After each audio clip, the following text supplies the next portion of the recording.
안녕하십니까. 김원장 기자 휴가로 이번 한 주 오늘까지 성공예감 진행을 맡은 김방입니다.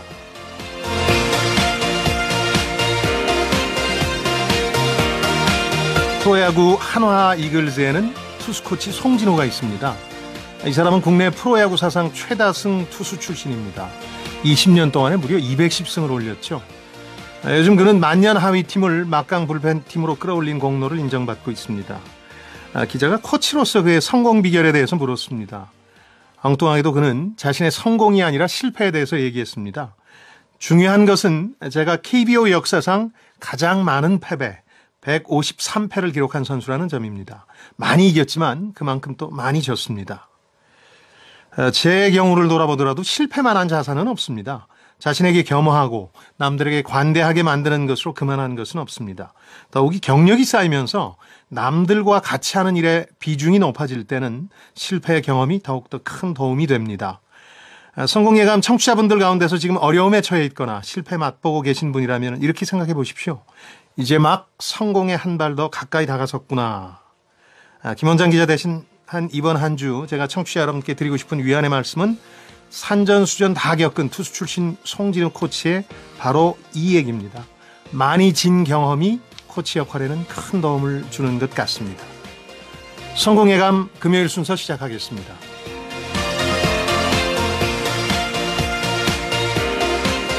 자, 오늘 원탁의 기자들이 있죠. 많은 청취자분들이 저희 진행하는 탁자가 원탁이 맞느냐 그런데 원탁이 맞습니다.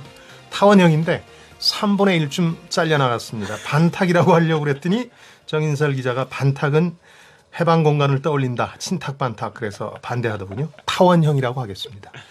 자, 서울은 간밤에 30.4도 기상 관측 이래 역대 가장 더운 아침을 맞이했습니다. 낮에도 서울과 대전, 대구는 38도, 광주는 37도. 이렇게 길고 강력한 폭염이 이어지면서 어느 순간에 이제 우리나라 경제 지도가 좀 바뀌는 것 같아요. 라이프 스타일도 좀 바뀌고 있고요. 폭염의 경제학 먼저 살펴보겠고요. 그래서 날도 더운데 이 BMW는 왜 자꾸 불이 날까? 불이 나도 수습이 잘 안 될까? 이런 생각들 하실 텐데 반복되는 BMW 화재 사고 어떤 문제점들이 있는지 얘기 나눠보겠습니다. KBS 라디오 자, 원탁의 기자들 휴가의 계절답게 두 분이 떠나서 오늘 새로운 분을 모시겠습니다. 한국경제신문의 정인설 기자와 머니투데이 방송의 이대호 기자와 함께하겠습니다. 두 분 어서 오십시오. 안녕하세요. 네. 안녕하세요. 폭염 얘기부터 좀 해볼 텐데 어제 보니까 이제 기상 관측 이래 가장 높은 기록들 서울은 40도 가까이 갔고 홍천은 40도를 넘어섰으니까. 또 하나 걱정인 게 이제 과거 폭염 통계를 보니까 8월 초가 가장 심했고 피해도 많았다고 그러는데 이 얘기는 아직 고비가 남아있다는 얘기인가 이런 것도 걱정되고 말이죠. 그치. 폭염이 바꾸는 우리 라이프 스타일과 경제 생활 어저께 좀 잘 주무셨어요? 못 잤죠. 에어컨을 틀지 않는 이상 잘 수가 없죠. 제가 지난주에 두바이를 갔는데 네. 서울이 두바이를 이겼거든요. 기사도 놔두고 예, 그러니까 서울이 이제 정말 막강합니다. 이제 더위로 최고 기온으로 열대야로 이제 그 어느 곳에도 뒤지지 않아요. 그러니까 그만큼 사람들의 생각을 바꾸는 것 같아요. 우리도 모든 걸 아마 적도에 맞춰서 적도 라이프 스타일과 적도에 맞춰서 모든 걸 바꿔야 되지 않을까 생각이 드네요. 적도와 알래스카를 왔다 갔다 하는 날씨가 됐는데 우리나라 날씨가 그 열대야도 그냥 열대야가 아니라 초열대야. 그런 말도 처음 30도. 들어봤는데 예. 오죽하면 저희 4살 배기 막내가 자다가 한 두세 번씩 엄마 에어컨 틀어줘 얘기를 합니다. 조금 무리하시더라도 에어컨 좀 트시고. 예. 틀다가 끄다가 또 이조 기자의 가족이 좀 많거든요. 그래서 한 방에서 다 자기 힘드니까 여러 방을 켜야 되니까 그건 좀 부담이 되는 건 한 방에 사실입니다. 몰았습니다. 전기요금 때문에. 가족 간의 우애는 좀 이번에 돈독해질 수 있죠. 예. 그렇죠. 에어컨 있는 집안에 네 그런 거고 네. 그렇죠. 아닌 경우도 아니고 계시니까. 자, 폭염 때문에 우리 라이프 스타일 자체가 바뀌고 있는데 최근에 보시면서 좀 이건 특이하다. 과거에 못 보던 거다. 이런 것들 어떤 게 있을까요? 일단 사람들이 밖에 잘 안 나간다는 거죠.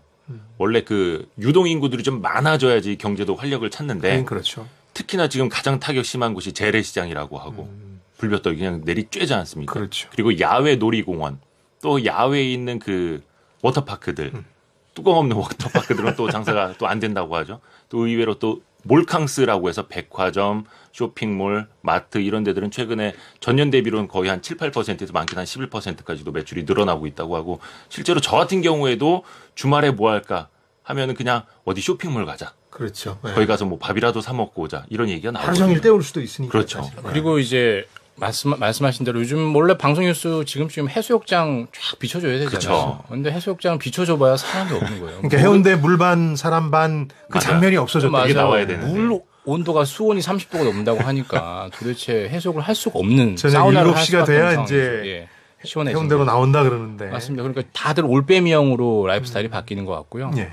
그리고 뭐 골프장도 낮 시간 타임 너무 안 몰리니까 뜨거우니까. 가격도 뭐 딱 내려지는 것 같고 이제 무엇보다 이제 장사하시는 분들이 힘든 것 같아요. 저도 요즘에 회식이 지금 원래 식당의 미투 때문에 줄었다가 근로시간 단축 때문에 더 줄었다가 이번에 폭염 때문에 또 줄고. 거의 더 줄었다는 거죠. 그래서 자영업자들 타격을 많이 받고 있죠. 그리고 실은. 해수욕장도 폭망했고 야외에서 했던 것들은 다 지금 힘들어지는 그쵸. 상황이고 여름에 원래 맥주가 잘 팔리잖아요. 맥주 잘 그렇죠. 팔리죠. 근데 특정 온도 이상으로 넘어가 버리면 예를 들면 한 32도, 33도 넘어가 버리면 오히려 맥주 소비가 더 줄어든대요. 그러니까 아예 사람들이 나오거나 말씀하신 것처럼 회식을 하는 이런 걸 이제 줄여버리니까 술 소비까지도 여름에 줄어버리는. 두 분은 이제 경제 활동을 보고하는 경제부 기자시니까 이게 경제에 좀 악영향을 미칠 걸 좀 우려하실 수밖에 없겠네요. 뭐 움직이고 돈을 써야 경제라는 게 이제 잘 돌아가니까 돈다는 얘기에서 알 수 있듯이 또 하나는 이런 게 있는 것 같아요. 이제 저는 그런 표현을 썼는데 냉방이 일종의 그 차별이나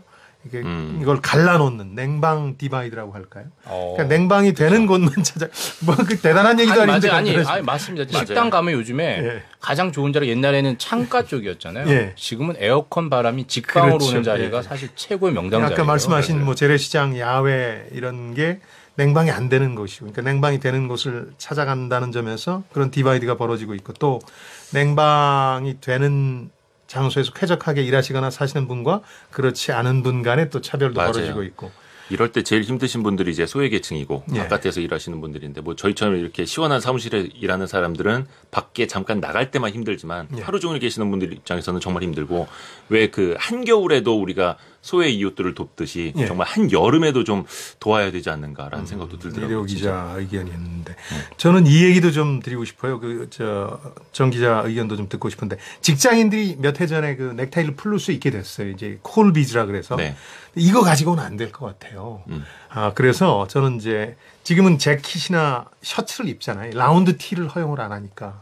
근데 티도 허용해야 되고 재킷을 벗을 수 있도록 해야 될 것 같아요. 이제는. 근데 입고 계시잖아요. 그렇습니다. 아니 그게 요즘에 젊은 사람들 얘기 페이스북 들어보면 중에서 이렇게 얘기를 네. 한답니다. 이제 예. 긴 와이셔츠와 반팔 와이셔츠가 아닌 티셔츠 예. 이게 약간의 어떤 젊은 느낌이고 예. 반팔 와이셔츠를 입는 건 아재 느낌이라는 거예요. 그런 또 시각이 있는데 이게 예, 워낙 더우니까 그러니까 패션을 그런 생각할 이제 겨를이 생각을 없는 좀 거죠. 예. 덜어줘야죠. 그래서 저는 이걸 이제 자유롭게 입을 수 있죠. 쿨비즈라 그래서 쿨비즈. 쿨비즈에서 하나 더 나가서 반바지까지도 가능합니다. 울트라 쿨비즈. 예, 울트라 혹은 뭐 슈퍼 쿨비즈에서 우리 정 기자, 이대호 기자가 좀 캠페인해서 직장인들 민원을 좀 해결해 주셨으면 이게 좋겠습니다. 사실 예. 제도적으로 막은 것도 아니고 서울시도 예전부터 시도를 하고 있고 삼성도 한다잖아요. 근데 이게 시선 때문에 그런 것 같아요. 그러니까 윗사람이 반바지 안 입는데 밑에 사람들이 일단 어떻게 입고 관념들부터 가겠어요. 조금씩 바꿔 나가야 되는데 알겠습니다. 서서히 변하겠죠. 경제 생활 가운데 제일 여러분들이 신경 쓰고 계신 게 이제 물가인데 물가도 94년에 이제 기록적 폭염 당시에도 보니까 채소 가격이 진짜 많이 뛰었더군요. 한 30% 네. 이상 뛰었던데 이번도 뭐 배추가 대표적이긴 합니다만 많이 부담이 되겠죠. 뭐 어떨까요? 채소뿐만 아니라 예. 사람이 힘드니까 채소도 힘들고 과일도 힘들고 생선도 힘들고 가축도 힘들고 심지어 도로도 힘들어서 도로가 균열이 일어난다라고 그렇죠. 네. 하잖아요. 폭발 사고가 일어나서. 네. 그러니까 뭐 정말 이 날씨라는 게 더 언제 우리가 한 번도 경험하지 못한 폭염이잖아요. 예. 이제 폭염에 대비해서 모든 걸 맞춰가야 되지 않을까 생각이 듭니다. 그 이번에 그 가축 재해보험 한 95% 차지하고 있는 한 보험사 통계를 보니까 예. 지난 1일 기준으로 폐사 신고된 게 323만 2천여 마리라고 합니다. 이미 이게 많이 폐사됐군요. 금액으로는 173억 원 어휴. 규모고 하다 보니까 요즘에 그 산지 닭고기 가격도 조금씩 오르고는 있더라고요. 그래서 아까 말씀하신 것처럼 뭐 채소, 수박 같은 뭐 이렇게 과일이라든지 여러 가지 가격도 많이 오르고 있는데 이럴 때 이게 좀 경제적으로 부담이 될 수는 있는데 만약에 이게 불효불급한 거라면 그러니까 급한 게 아니라면 약간 그런 해당 소비를 좀 줄이면서 뭐 수급 조절에 좀 참여를 하는 것도 하나의 좀 지혜가 될 것 같아요. 이 기자 입장에서는 꼭 필요한 거 아니면 뭐 굳이 지금 당장 살 필요는 없겠다. 네. 또 한 가지 저는 아파트라는 우리 주거 공간도 조금 바뀌어야 될 것 같다는 생각 이번 여름에 많이 했거든요. 네네. 그러니까 두 가지 때문인데 전부 남향으로 해놨어요. 아, 이게 난방비 아끼려고. 우리나라 분들 남향 남향 중시하죠. 예. 중시하고 또 판상형이라고 그러는데 일렬로 이렇게 성냥갑처럼 이렇게 쭉 해놨는데 남향으로 해놓으니까 햇볕이 들이쳐가지고 오래 창문 못 연 분들이 많아요. 에어컨 트신 분들은. 또 하나는 2005년부터라고 기억을 하는데 이 베란다를 실내로 편입시켰잖아요. 증축을 해가면서. 그러니까 베란다라는 게 아무 역할을 안 하는 게 아니라 거기 무슨 화분 같은 걸 놓으면서 통풍을 하고 바깥에 열기가 안쪽으로 들어오는 걸 중간에 이제 차단해주는 역할. 이런 게 안 되니까 우리 아파트도 아열대 기후로 가는 지금 상황하고는 좀 잘 안 맞는다 이런 실감이 나더라고요. 김만희 소장님께서 말씀하시니까 저도 얼핏 드는 생각이 영국이나 유럽만 가도 우리는 남향을 좋아하지만 영국 이런 데는 서양이 오히려 그렇습니다. 인기거든요. 왜냐하면 해를 보기가 힘들기 때문에 뭐 9월, 10월 이후에는 해가 되게 짧거든요. 근데 앞으로 아열대 기후로 점차 가면 우리는 동양 아파트가 오히려 그럴 가능성이 있죠. 가격이 더 올라가지 않을까 그리고 환상형이라고 이렇게 둥그렇게들 많이 지어놓거든요. 유럽 같은 데는. 그런 것도 고려해봐야 돼. 한쪽으로 한다는 게 햇빛 받아보려고 했는데 이제는 햇빛이 싫어지는 시절이 된 거죠. 자영업 얘기 좀 해보죠. 아까 특히 일부 업종이긴 합니다만은 손님이 아예 안 와서 장사를 할 수가 없다 그런 얘기를 하는데 요즘 자영업자 만났더니 그 얘기 하더군요. 우리가 잘 아는 별다방 여기만 잘 된다. 냉방이 되니까. 별다방도 더위 때문에 뭐 유리창이 깨지는 이런 일까지 있었는데 예. 뭐 요번에 어제부터였죠. 이제 뭐 테이크아웃과 뭐 실내에서 먹을 때는 이제 그게 안 된다고 하는데 그렇죠. 예. 다 실내에서 일단 먹고 더위를 좀 식히고 가려는 그렇죠. 것 같고요.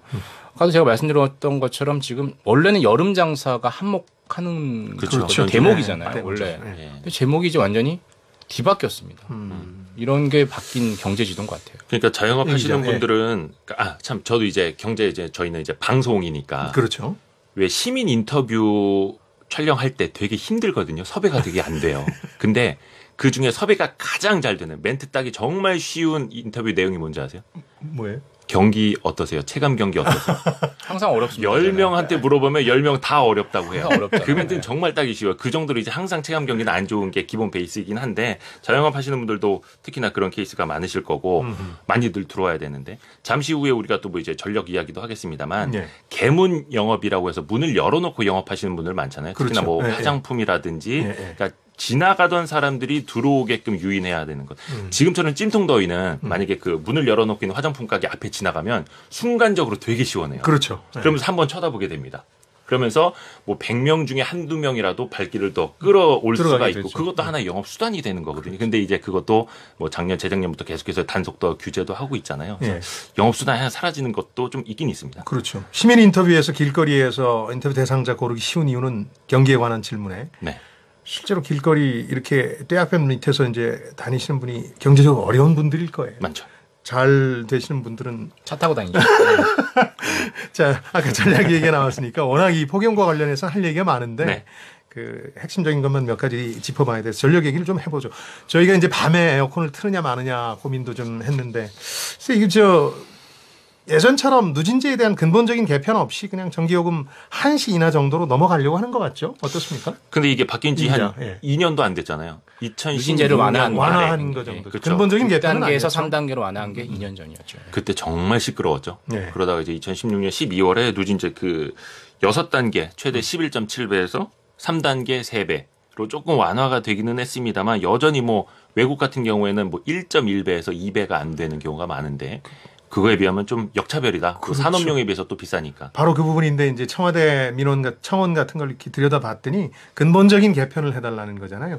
기업의 혜택 속에서 기업의 혜택을 위해서 개인이나 가정이 희생하는 구조가 70년대 이제 그렇죠. 산업 육성이라는 어떤 목표를 위해서 이루어진 건데 지금도 그래야 되느냐. 특히 기업들이 그런 대로 이제 좋아지고 개인들이 힘들어지는 상황에서 이제 근데 어떻습니까? 한국의 전기요금은 이제 누구하고 비교하냐가 항상 사람들에게 그렇겠죠. 박탈감과 감정을 달리 만드는데 그러니까 산업용 전기요금하고 비교하면 비싸죠. 예. 게다가 가정용이 산업용에 차지하는 비중이 되게 낮아요. 10%대고 산업용 60% 50%대 정도 되거든요. 그건 사실 그 형평성은 이제 맞춰가는 형태로 갈 거고요. 야간부터 이제 올리는 형태가 될 텐데 해외 나가 보면 한국이 정말 부러운 게 이제 전기를 그래도 전기요금이 저렴한 편이기 때문에 상당히 우린 나름 혜택을 받는 거죠 사실. 근데 해외 나가면 정말 에어컨 구경하기 정말 힘듭니다. 더운 유럽이나 이런 데 가봐도. 네. 근데 그래서 이제 누진제라는 게 6단계, 3단계로 완화됐고 이게 이제 폭탄을 맞을 것 같으니까 한시적으로 인하를 하는데 그래도 우리는 그래도 에어컨은 틀 수 있다는 것도 나름대로 축복일 수 있다고 저는 또 일본하고 비교하면 얘기가 다를 수 있는 맞습니다. 거니까 이대호 기자. 네. 그 누진제도 사실은 이제 물론 전기 요금을 내는 사람 입장에서는 다 부담이 되죠. 깎아줬으면 좋겠죠. 왜 전기 요금을 우리가 전기세라고 하잖아요. 그렇죠. 거의 좀 기분 나쁜 게 좀 담겨 있는 것 같아요. 그렇죠. 일단은. 근데 세금은 피해야 누진제도 되니까. 순기능이 있다는 것도 좀 알아야 되는 게 이게 수요를 조금 조절하는 기능이 있지 않습니까? 과소비도 억제할 수 있고 만약에 이거 누진제를 그냥 막연히 폐지만 한다면 기본 요금 자체를 올리는 일이 생길 수도 있어요. 평균 요금을 인상해야지 될 수도 있거든요. 왜냐하면 전기를 만들어내는데 그 원가도 분명히 필요하니까. 다만 이제 두 분은 비교적 누진제 근본적인 개편에 대해서는 고려할 사항이 많다. 약간은 이제 주저하시는데 저는 좀 생각이 다른데 네. 오늘은 100분 토론이 아니니까 제가 이 정도로 좀 이 얘기는 마무리 짓도록 하겠습니다. 저는 이제 다른 게 아니라 이제 기업이 여러 가지 면에서 우리 특히 뭐 일부 기업들이 상당히 그 상황이 좋아진다. 그러니까 일본을 나라는 부강한데 국민은 가난하다고 그러잖아요. 네. 근데 우리는 기업은 부자인데 국민이 점점 더 가난해지는 형국이어서 이런 상황에서는 이제 산업 전기와 주택용의 이런 격차를 두는 게 합리적이지 못하다 이런 생각을 가지고 있는데 이거는 앞으로 우리 국민들 사이에서도 많은 합의 과정이 필요하겠습니다. 한 가지만 더 말씀드려도 네. 될까요? 왜냐하면 전기요금 누진제 개편을 이야기하기 전에 예. 과소비와 필수 소비에 대한 정의부터 내리고 판단해야 된다고 좀 보는데 잘못됐다. 누진제는 사실은 과소비를 좀 예방하기 위한 성격이 있지 않습니까? 그런데 정말로 더울 때는 에어컨을 트는 게 필수 소비란 말이에요. 그러면 그 필수 소비가 어쩔 수 없이 누진제 구간을 넘어가서 요금 폭탄이 생기는 게 있다면 그때는 일시적으로 이 구간 조정을 한다든지 이런 좀 그 유연성을 발휘할 필요는 있는 거죠. 자, 9188번님과 2285번님이 남향에 대해서 제가 한 말씀에 대해서 반론을 제기했습니다. 네.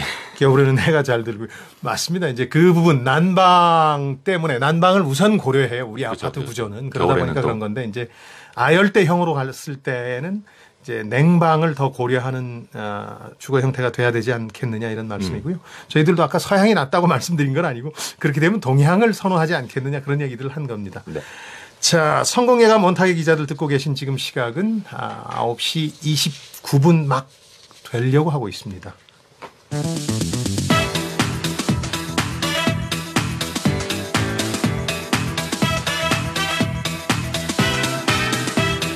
성공하는 사람들의 아침 습관 KBS 1라디오 성공예감 김원장입니다. 생활경제연구소 김방희 소장의 진행으로 듣고 계십니다. 자, 원탁의 기자들 오늘은 정인설 기자와 이대호 기자와 함께하고 있는데요. BMW 화재 얘기를 안 할 수가 없죠. 지금까지 벌어진 일 무슨 문제가 있는 건지 누가 좀 짧게 정리부터 해 주시죠. 모든 자동차에 화재 사고는 있어요. 그런데 그렇죠. 네. 이렇게 집중적으로 특정 모델에서 있는 특정 국가에서만 있는 경우는 정말 이례적입니다. 그러니까요. 그게 네. BMW에서 그것도 한국에서 있다는 거고요. 네. 올 들어서 기관마다 통계가 달라요. 어떤 데는 27대, 어떤 데는 28대, 어떤 데는 30대가 폭발했다라고 하는데 예. 대략 한 주간 한 대 가량 폭발 사고가 있었던 거고 화재 사고 있었던 거니까. 더욱 놀란 건 대단한 최근 거죠. 5일간은 매일 한 대씩 폭발했습니다. 그러니까 리콜 발표하고 나서 또 화재가 발생하니까. 맞습니다. 그러니까 더 이게 많아졌죠. 그렇죠. 왜 유독 우리나라에서만 화재가 많은 거냐에 대해서 처음에는 뭐 국내 부품 써서 그렇다 그러는데 얘기가 좀 바뀌었는데 그것도 아니라고 그래요. 뭐죠, 그럼? 왜냐면 지금 나오고 있는 이야기가 그 배기가스 재순환 장치 그렇죠. EGR이라는 거잖아요. 보도 많이 접하셨겠습니다만 그냥 배기가스 바로 배출해 버리면은 뭐 질소 산화물 같은 오염물질 많이 나가니까 이걸 한 번 더 엔진으로 태워서 내보내는 내보낸다는 그 장치인데 저감 장치죠, 그렇죠. 배기가스는. 요즘 나오는 디젤 차량에는 다 달려 있고 가솔린 차량에는 없고. 근데 이 부품을 국산 다른 차량에도 같은 동일 제조사가 만든 게 들어간다고 해요. 예. 해서 단순히 이 부품 결함보다는 어제 참 그 KBS 보도 하나 있더라고요. 예. 그 BMW 코리아가 요거를 이제 EGR 부분을 교체하면서 네. 관련 소프트웨어도 삭제해 버렸다라는 아, 거예요. 그래서 오염물질을 좀 더 낮추려고 이 배기가스를 뭐 좀 과도하게 더 순환시킨다든지 그런 소프트웨어적인 좀 결함이 있었던 것 아니냐라는 의혹까지는 제기가 된 상태입니다. 한마디로 완전히 이 문제의 근본적인 원인이 밝혀진 건 아직 아니군요. 이게 한 10개월 걸린다면서요? 어제 국토부에서 10개월 걸린다라고 얘기를 했고요. 예. 이게 이걸 들은 순간 예전에 어떤 그 데자뷰 기억이 날 겁니다. 폭스바겐 배기가스 조작 장치 그렇죠. 예. 생각나는데 그게 바로 비슷하거든요. 근데 부품은 달라요. 폭스바겐 같은 경우는 배기가스 저감 장치가 특정 실험실에서는 작동을 하는데 사람이 운행할 때 그 장치가 작동을 안 하게 했거든요. 왜냐하면 연비를 올리기 위해서. 예. 조작이었죠. 그렇죠. 예. 이것도 비슷해요. 사실 왜냐하면 EGR이라는 게 배기가스를 냉각시키는 거거든요. 그래서 재순환해가지고 질소산화물을 적게 내보내는 건데 말씀하신 것처럼 이게 특정 모델 한국에서만 그렇다라는 거는 이 한국 기업이 만들어서 독일에 납품을 해서 독일에서 BMW를 조립을 해서 수출을 하는 거거든요. 예. 근데 한국에서만 일어날 수 있는 건 좀 이상해요. 그러니까 그 말이 소프트웨어의 어떤 조작이나 어떤 결함이 있었을 것 같다라는 게 전문가 한 부류의 분석이고 예. 그 외에는 뭐 가솔린 차에서도 발생하는데 이 부품이 안 들어간 BMW. 그러니까 이건 또 EGR만의 문제가 아니라 뭐 공기통로 오일가스와 배기가스가 엉켜서 폭발한 거다. 그런데 누가 얘기를 하도 선명하게 명쾌하게 설명은 못 하고 있다는 거죠. 원인은 이제 아직 확정된 게 아니니까 계속해서 이제 조사가 이루어질 텐데 이대호 기자. 그렇죠. 예. 아까 폭스바겐 사안은 그래도 이제 조작에서 끝이 났는데 이거는 화재가 발생하는데 그냥 화재가 아니라 달리는 차에서 화재가 발생하기도 하니까 맞아요. 시한폭탄이다 혹은 목숨이 위협을 느끼잖아요. 그런데 그 리콜 조치를 26일로 기억하는데 이제 BMW 코리아가 내놨는데 정말 최근이었죠. 그것도 사실은 상당히 불쾌하다는 반응이 대부분이었거든요. 소비자들이. 자동차 관련 뉴스 유심히 보시는 분들이라면 기억하시겠습니다만 사실 작년 말부터 이 보도들이 나오기 시작했어요. 예. 연초에도 많이 나왔고 그렇죠. 이게 올해 들어서만 27건이고 작년 12월부터는 32대거든요. 1월에 3건, 2월에 2건, 3월에 1건, 4월에 5건, 5월에 5건, 7월에 11건. 그러니까 연초에도 많았고 보도가 많았었어요. 그때는 다 뭐 차량 결함 아니다. 이게 그랬죠, BMW 초반에는. 코리아의 공식 의견이었어요. 그러다가 이제 최근에 EGR 요 부품 이야기가 나온 건데 여기서 하나 최근에 나오고 있는 이야기는 뭐냐면 2016년 12월부터 이 EGR 부품 개량 부품을 달고 있다는 거예요. 그러니까 뭐 냉각 라디에이터 면적을 더 넓혔다고 하는데 그러면 2016년 말 이전에는 BMW가 이걸 알았던 것 아니냐 이런 합리적인 의심이 가능한 부분이죠. 그러네요. 해서 예. 국토부가 이걸 BMW가 축소 은폐한 것 아닌지 조사하겠다. 일단 여기까지는 밝힌 상태고요. 그 리콜 조치 자체는 정인설 기자 그 소비자들 전혀 만족시키지 무지무지 못하고 늦었죠. 있는데. 왜냐하면 늦었다는 건데. 예, 그 늑장 대처를 했죠. 그리고 이번에 이제 조사를 하면서 14일까지 뭐 소비자들한테 무상으로 렌터카를 제공하겠다고 하는데 그것도 딱 14일까지만이에요. 그 이후에는 그것도 처음부터 나온 건 아니고 아무튼 리콜 얘기 나오고 나서 화제가 또 맞습니다. 벌어지니까 비판을 하니까 뒤늦게 하나씩 내는 건데 사실 미국이었다면 이렇게 했을까요? 그러니까 그러니까 한국 소비자를 봉으로 호갱으로 본다는 거고요.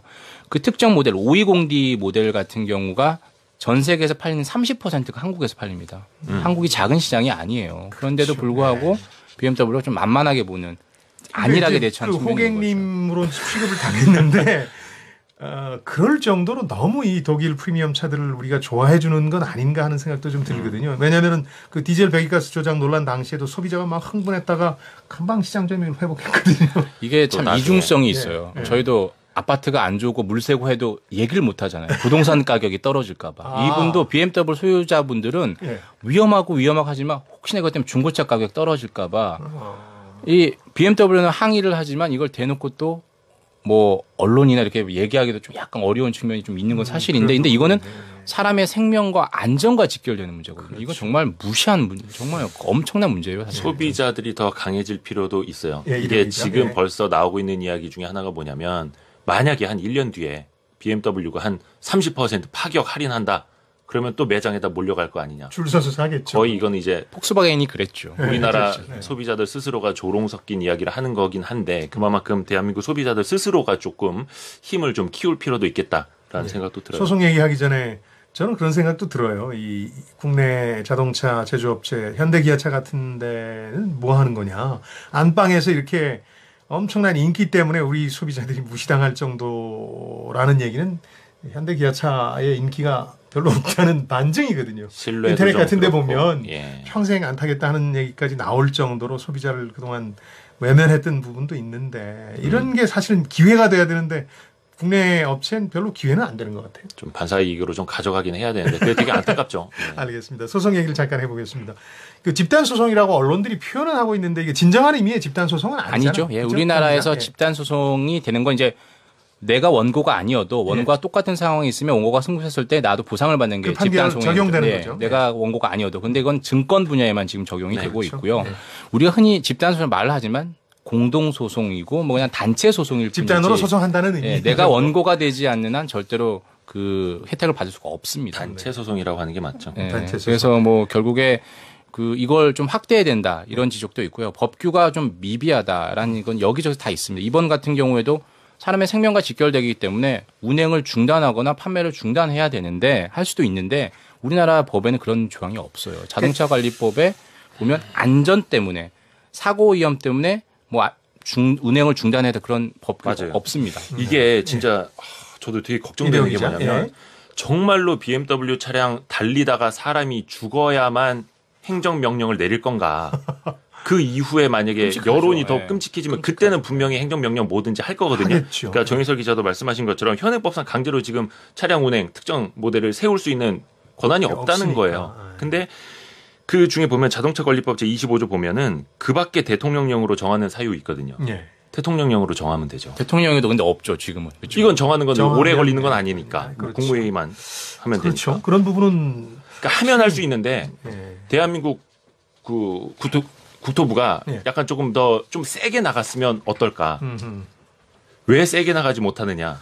그러게 미국의 소비자들이 그 제품 좋아해서 줄 서는 거야 어쩔 수 없다 치더라도 정부 입장에서는 세게 나갈 수 있는데 오히려 이럴 때 국토부 같은 경우에 정말 세게 치고 나가면 국민들로부터 호응을 받을 수 있거든요. 예. 근데 그러지 못하는 거 오히려 업체에 너무 친화적인 것 아니냐 이런 비판 오히려 더 사는 사유가 되는 거죠. 경제부 기자들이 일상적으로 쓰는 표현입니다만 일선부처라는 표현을 쓰잖아요. 현업과 네. 바로 맞닿아 있는 뭐 국토부, 네. 뭐 건설부 그 예전에 그 이런 데들이 너무 그 업계의 이해를 대변하는 면도 좀 있는 것 같아요. 아, 그래서 그렇죠. 아니 근데 눈치를 좀 국토부는 그런 측면이 있을 수밖에 없고 예. 그 반해 환경부나 뭐 소비자원 같은 경우에는 그렇죠. 예. 소비자 측면에서 환경 측면에서 봐야 되니까 적절한 균형이 있어야 될 것 같다는 생각이 들고 폭스바겐 문제는 환경부에서 다뤘기 때문에 좀 일사천리로 갔던 면이 이보다는 좀 그러네. 속도가 예, 있었는데 그렇죠. 지금 국토부는 예. 약간 지금 리콜 이런 부분을 다루기 때문에 좀 다른 것 같은데요. 예. 최근에 이제 소비자를 보호하기 위해서는 한국형 레몬법이라는 게 입법 예고가 됐잖아요. 근데 네. 이것도 좀 부족함이 있어요. 왜냐하면 심각한 결함이 2번이 있어야지 교환이나 환불이 가능하거든요. 폭발이 2번 있을 수가 있습니까? 한 번 폭발되면 끝나는 건데 뭘 2번 폭발합니까? 이게 하긴 말도 안 그런데, 되는 거죠, 예. 사실. 그렇죠. 이 사각지대가 있어요. 그러니까 예를 들어서 중대한 하재 2회 발생하거나 일반 하재 3회 발생할 경우인데 이런 경우에는 한 번 이제 교환을 해주고 이상 없다 하면은 거의 끝이거든요. 이건 빠져나갈 수 있는 구멍이 너무나 큰 거죠, 사실상. 그리고 이게 또 레모법 이게 차를 바꿔줘라 아니면 환불해줘라 강제도 아니고 권고 수준입니다. 예, 이것도 논쟁의 여지가 있어서 오늘 다 다룰 수는 없습니다만 저는 개인적으로 그 징벌적 손해배상제라든가 진정한 의미의 그 집단 소송 이런 것들을 국내에서 도입하지 않은 이유가 국내 기업들 육성해야 되는데 이게 혹시 망할까 봐서 소비자들이 들고 일어나면 그래서 이걸 도입을 안 했는데 사실은 이렇게 지금 저 BMW처럼 국내에서 영업하는 외국계 기업들이 갑질하는 보호막이 되고 있지 않느냐 하는 생각도 좀 드는데 이건 뭐 두 분 의견이 또 다를 수 있다고 지난번에 생각합니다. 예. 박근혜 정부 때도 예. 법제처 통해서 경제 민주화 중에 하나로 집단 소송 그리고 징벌적 손해배상제 국회에 올렸었어요. 근데 국회에서 그때 이게 통과가 안 됐었거든요. 그렇죠. 지금도 거의 비슷한 상황이고 이런 일이 터질 때마다 징벌적 손해배상제 도입해야 나오는데? 된다 말 나오는데 또 잠잠해지고. 옥시 사태 때문에 뭐 특정 한번 분야 또 징벌 손해배상이 있다가. 있었는데요. 진짜 이거 제2의 옥시 사태가 안 내려면 미연에 이제 사전에 좀 강력한 조치가 있어야 된다고 생각합니다. 알겠습니다. 지금은 사실 그 해당 업체뿐만 아니라 정부의 대처도 만족스럽지는 못하다는 게 우리 두 기자의 원탁 기자의 두 기자의 의견입니다. 저 역시 여기 전적으로 동의합니다. 한국경제신문의 정인설 기자, 머니투데이 방송의 이대호 기자였습니다. 두 분 고맙습니다. 네, 고맙습니다. 감사합니다.